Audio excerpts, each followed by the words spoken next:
Bonjour, on va parler du recrutement aujourd'hui. Le recrutement, c'est un processus qui est très compliqué. Malgré ce qu'on voit sur le terrain, on voit que ça passe un entretien simple entre deux personnes, un candidat, un recruteur, peut-être qu'il y a un échange entre les deux, mais c'est très compliqué. Pourquoi c'est compliqué? D'ailleurs, il faut éviter vraiment, c'est-à-dire d'être classique, parce que faire un entretien classique tout en étant pratiquement dans des questions-réponses, la présentation au début, voilà comment ça va se dérouler, etc. Oui, ça donne de la visibilité au candidat, mais il y a toujours cet inconscient de masque qui n'est pas encore enlevé de part et d'autre. Donc, il faut être vraiment spontané avec le candidat pour lui montrer vraiment, c'est-à-dire ce pont de communication qu'on est en train de tendre. Par la suite, il faut vraiment, c'est-à-dire trouver ce terrain de communication avec ce candidat-là pour qu'il puisse être vraiment dans sa vraie posture. Et c'est ça ce qui nous intéresse. La vraie posture d'un candidat va nous permettre de découvrir un peu le vrai candidat en situation de travail. Et par là, on peut aborder vraiment, c'est-à-dire les différentes missions, les différents projets qui ont été menés par ce candidat ou bien les différentes tâches là où il a participé, quoi. Donc ça, c'est très très important. Et quand on est spontané, quand on est vraiment, c'est-à-dire authentique avec ce candidat-là, il va faire de même avec nous.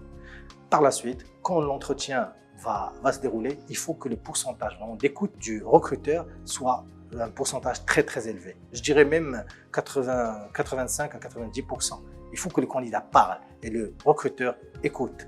Il faut éviter aussi un piège qui est très important. Se donner vraiment, c'est-à-dire des exemples par soi-même. Voilà, quand j'étais par exemple, ah oui, moi ça me rappelle une situation que j'ai vécue et vous commencez à parler en tant que recruteur sur vous-même. Évitez tout ça, laissez le candidat parler. Par la suite, quand vous terminez un peu l'entretien, essayez vraiment de challenger le candidat par rapport à ses forces et faiblesses. Ne pas poser des questions directes. Quand on veut challenger, on challenge à travers des projets. Et à travers ce projet-là, quand le candidat va commencer à parler, à dire un peu les étapes de son projet, les étapes de ses missions, les étapes de ses réalisations, etc., vous êtes en train d'analyser et déduisez. Donc, il faut déduire et non pas poser des questions directes pour que le candidat soit vraiment sincère en ses réponses. À la fin de l'entretien, j'ai pas dit tout, je suis désolé, mais à la fin de l'entretien, donner de la visibilité. Et il faut donner cette visibilité. Pourquoi? Parce que le candidat va faire confiance à cette visibilité et va faire confiance à cette discussion que vous avez eue avec lui. Et donc, du coup, cette visibilité va l'aider vraiment, c'est-à-dire à comprendre. N'hésitez pas vraiment à donner un feedback si vous voulez. Hein. Donc, si vous êtes très aussi, comment dirais-je, vous êtes très convaincu par rapport à ce candidat-là, donnez un feedback, n'hésitez pas, parce que ça aide, hein, ça aide de part et d'autre. Et en fin de compte, clôturer avec une vraie visibilité sur le déroulement du process, etc., pour que le candidat se situe vraiment dans votre process. Voilà.